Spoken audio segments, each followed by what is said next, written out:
Senhor presidente, senhores senadores, senhoras senadoras, quem está nos acompanhando pela TV Senado e pela Rádio Senado. Queria dizer, senhor presidente, senhor relator, que hoje é um dia muito triste para mim. Não só para mim, mas para todos os defensores da democracia. Porque nós já sabemos qual é o resultado dessa comissão. Sabemos já que vamos perder aqui, que a presidenta Dilma vai ter no relatório feito por Vossa Excelência o encaminhamento para o seu afastamento definitivo. Acho que cumprimos o nosso papel. Mostramos ao Brasil, mostramos ao país as contradições das alegações de acusação da presidenta. Mostramos que não há crime, mostramos que há uma encenação, que há uma farsa através desse processo de impeachment para resolver um problema político. Aliás, após todos os debates fartos feitos nessa comissão, os senhores senadores que participavam e participam dela já diziam: nós estamos cumprindo o rito, porque o resultado está definido. Ora, o rito passou a ser mais importante que o conteúdo. Ao invés de servir o conteúdo, fomos buscar um conteúdo para justificar o rito. É uma inversão de tal monta, um atentado ao direito, que eu quero aqui recorrer ao querido escritor José Saramago, no romance O Ano da Morte de Ricardo Reis. Ele diz: a esperança, só a esperança, nada mais, chega-se a um ponto em que não há mais nada senão ela, é então que descobrimos que ainda temos tudo.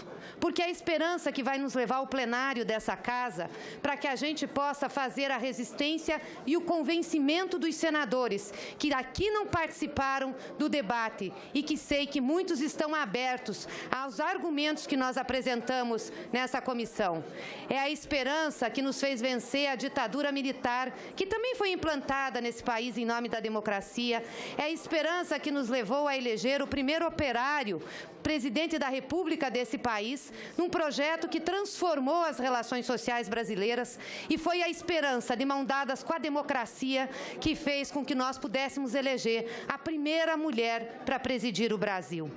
Infelizmente, interesses menores, que não os da defesa da Constituição, da democracia e da legalidade, levarão os senadores a votar favoravelmente ao processo de impeachment. E a paixão cega de Vossa Excelência, senadora Anastasia, como bem tão disse ontem o advogado José Eduardo Cardoso, vai deixar registrada na história a maior manifestação de hipocrisia da nossa vida política. Aonde está o crime? Geralmente nós temos o crime para identificar o criminoso. Aqui definiu-se a criminosa e fomos atrás do crime. Qual é o crime? O das pedaladas? Ficou demonstrado pela perícia que não tem ato da presidenta Dilma nas pedaladas fiscais. Aliás, o Ministério Público deixou de lado Obrigada, senhor presidente. Aliás, o Ministério Público deixou de lado o procedimento penal porque não viu o crime e nem considerou as pedaladas operações de crédito. E não tem diferença entre crime comum e crime de responsabilidade. Estamos falando aqui contra um crime ao orçamento. Portanto, não é crime comum ou de responsabilidade, é um delito, sim, administrativo, mas não crime comum. O Ministério Público, além do Ministério Público, o Tribunal de Contas da União mudou o entendimento no meio do processo. Os decretos, então, senhor relator, são sintomáticas da fragilidade. Nós tínhamos 6 decretos acusando a presidenta de tê-los editado de forma ilegal. Caíram para 3. E mesmo assim, Vossa Excelência não conseguiu demonstrar onde estava a ilegalidade, posto que ele atende, sim, ao artigo 4º da Lei Orçamentária e atende também à Lei de Responsabilidade Fiscal, leis que têm que ser analisadas concomitantemente. Por isso é golpe. E não é um golpe contra a Dilma, não é um golpe contra o PT, não é um golpe contra o Lula. É um golpe contra os 54 milhões de brasileiros que votaram na presidenta Dilma, porque nós estamos no presidencialismo. Não pode uma maioria eventual querer substituir o voto. E aqui eu quero lembrar as palavras do professor Juarez Tavares, no Tribunal Internacional pela Democracia. O Congresso não é dono do país. O dono do país é o povo brasileiro. É um golpe contra os 42 milhões de brasileiros que ascenderam de classe social, contra o processo de desenvolvimento que tirou o Brasil Brasil do mapa da fome, contra a igualdade de oportunidades. É um golpe contra a valorização do salário mínimo de 76,5% durante esses 13 anos de governo do PT, da presidenta Dilma, do presidente Lula e dos seus aliados. É um golpe contra o Enem, contra o ProUni, contra o FIES, contra o SUS, contra o Mais Médicos, contra o Minha Casa Minha Vida, contra a Previdência, contra a política de assistência social. É um golpe contra o ensino público das nossas universidades. É um golpe contra a nossa política externa altiva, contra a integração regional. É um golpe contra o Mercosul. É um golpe contra a democracia. É um golpe contra o Brasil com S. É a favor do Brasil com Z. Portanto, é um golpe contra o povo. E como pode o sacrifício da democracia ser a saída e a justificativa para uma crise política? E eu quero terminar aqui, presidente, com um trecho do artigo publicado hoje pelo jornalista Jânio de Freitas na Folha de São Paulo. Ele diz o seguinte: do primeiro ato à conclusão de Anastasia e até o final, o processo político de impeachment é uma grande encenação, uma hipocrisia política de dimensões gigantescas, que mantém o Brasil em regressão descomunal, com perdas só recompostas, se forem, em muito tempo, as econômicas, porque as humanas, jamais. Por isso, na companhia da esperança, eu faço aqui um apelo aos senadores, não dessa comissão, porque já está decidido, mas faço um apelo aos senadores que vão julgar a presidenta no plenário, que fiquem do lado da justiça, que respeitem a democracia, mas, sobretudo, que respeitem o voto popular. Na condição de inscrito, passo a palavra ao senador Álvaro Dias. Senhor presidente, primeiramente os cumprimentos ao senador Anastasia pelo relatório qualificado técnica e juridicamente, com argumentos que fulminam posições contrárias ao processo de impeachment de forma competente e indiscutível. Agradecimentos a Vossa Excelência, senhor presidente, pela oportunidade, presidente Raimundo Lira, pela oportunidade que ofereceu ao Partido Verde, não escalado para esta comissão, mas que aqui esteve, já que um partido que tem história, que tem causas a defender e comprometimento com os interesses nacionais, não pode se omitir no momento de importância histórica como esse. E é em nome, portanto, do PV que me pronuncio, senhor presidente, para reconhecer que, por mais talentosos que sejam os senhores parlamentares, por mais que se esmerem, esse debate não alcança a dimensão dos interesses nacionais. Não tem a grandeza do interesse do povo brasileiro de mudar esse país para melhor. Mas é preciso reconhecer que, desse debate, o confronto das ideias, nós recolhemos a lição de que as instituições públicas brasileiras estão amadurecidas, alcançam a maturidade, e, da mesma forma, o povo desse país. A certeza de que a corrupção jamais será tolerada. Se tolerou a corrupção, ela foi banalizada durante muitos anos. E nós estamos vivendo o marco de um novo rumo em que a corrupção jamais será tolerada. O país mergulhou em crise sem precedentes, mas a administra com as suas instituições solidificadas sob a égide do Estado de Direito.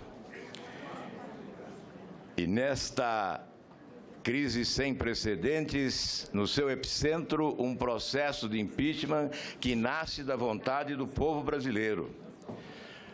Não foi a iniciativa partidária. Mesmo os subscritores desse pedido, não foi o único apresentado, entre os subscritores desse pedido, a Hélio Bicudo, que foi um histórico petista. Obviamente, a Janaína Pascoal e o Miguel Reale Júnior, mas Hélio Bicudo foi um histórico petista.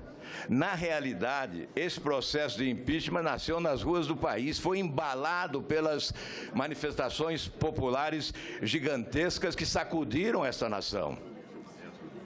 Certamente não há na história nenhum processo de impeachment que se instale sem apoio popular. Há pressupostos básicos indispensáveis para a instauração do processo do impeachment. Evidentemente, aspectos que dizem respeito à Constituição, portanto, suporte de natureza jurídica, mas é fundamental o apoio popular para que o processo de impeachment se instaure. E é até por esta razão que, em outros momentos, os pleitos de impeachment não tiveram êxito, já que apoio popular não ocorreu. Exemplo, Lula, em agosto de 2005, no auge das investigações sobre o Mensalão. Não há como se falar em golpe. Quando se fala em golpe, no confronto político, vem à nossa mente tanques nas ruas, tanques de guerra nas ruas, o Exército fechando o Congresso Nacional. E o que nós vemos aqui são senadores, são deputados opinando, debatendo, a defesa se pronunciando, a acusação se pronunciando e senadores votando em paz, sob a égide da Constituição do país, cumprindo o seu dever. O que ocorre, portanto, é uma decisão que guarda estreita relação com essa aspiração nacional de mudança. O Brasil vive um venturoso momento de mudança. Essa mudança começou nas ruas. O povo mudou primeiro. E no embalo da Operação Lava Jato, nós tivemos a mudança essencial de instituições fundamentais, onde estão fincados alicerces básicos da democracia, a Polícia Federal, o Ministério Público e a Justiça, fazendo com que o povo desse país acredite no surgimento de uma nova justiça. Nós estamos vivendo, portanto, as primeiras fases desta mudança, mas ela não alcançou ainda o campo da política.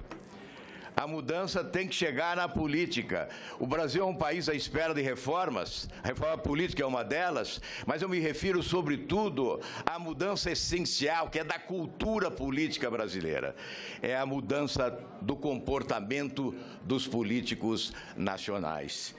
E haverá uma exigência da população brasileira com esse objetivo. Ou nós, os políticos, mudamos, e eu quero repetir isso inúmeras vezes, ou nós, modestamente, sem a pretensão de ser proprietário da verdade, repetir isso insistentemente, ou nós, políticos, mudamos, ou seremos atropelados por esse desejo irresistível que mora na alma do povo desse país. O povo brasileiro deseja uma nova nação. E há que se promover aqui, no campo da política, no Congresso Nacional, especialmente, as reformas que esse país espera. Temos que pensar no dia seguinte ao impeachment da presidente Dilma. Se o próprio PT aqui reconhece, como há pouco reconheceu, que a presidente Dilma sofrerá uma derrota na votação do processo de impeachment, nós também entendemos desta forma e, portanto, devemos começar a pensar no dia seguinte, preparar o país para o salto de desenvolvimento, já que ele tem urgência e não pode esperar. Muito obrigado, senhor presidente. Na condição de inscrita, passa a palavra à senadora Vanessa Graziotin. 5 minutos. Muito obrigada, senhor presidente, senhores senadores, senhoras senadoras, brasileiros e brasileiras. Senhor presidente, em primeiro lugar, eu quero dizer que aqui falo não apenas em meu nome, registrar que falo em nome do meu partido, do PCdoB, que não está entre as maiores siglas do país, mas certamente, sem dúvida nenhuma, entre as mais antigas. E, sem dúvida nenhuma, também entre aquelas que mais sofreram, que tiveram militantes, dirigentes presos, torturados e muitos mortos. Mas sempre, senhor presidente, na luta em defesa da democracia do nosso país, do Estado de Direito, da soberania dos direitos do povo. E é exatamente com esse espírito, senhor presidente, que nós estamos unidos, da militância à direção, em todos os estados brasileiros, o PCdoB, na defesa firme, não só do mandato da presidenta Dilma, não só da democracia brasileira, mas principalmente na defesa das conquistas obtidas nesses últimos 13 anos. Porque aqui o debate não é técnico. A senadora Gleisi já falou sobre o belo artigo publicado por Jânio de Freitas. Ele não é bolivariano, ele não é comunista, acho até que não é nem filiado ao PT, mas leiam. Leiam o artigo, leiam o artigo. Jânio de Freitas, uma das pessoas mais respeitadas do Brasil.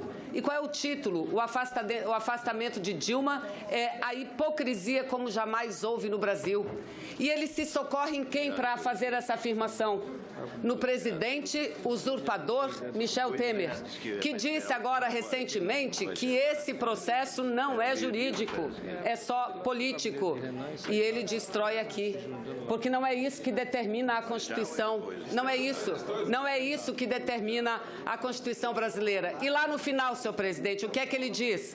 Que as 441 páginas do relatório do senador Anastasia não precisariam de mais de uma, e com uma palavra só, para expor a conclusão política: culpada. O caráter político é que explica a inutilidade para o senador e o seu calhamaço das perícias técnicas e pareceres jurídicos, inclusive do Ministério Público, que desmentem as acusações usadas pelo impeachment. E é essa a verdade, presidente. Nesse momento em que o Brasil assiste estarrecido às denúncias de corrupção e que o nome da presidente não foi incluído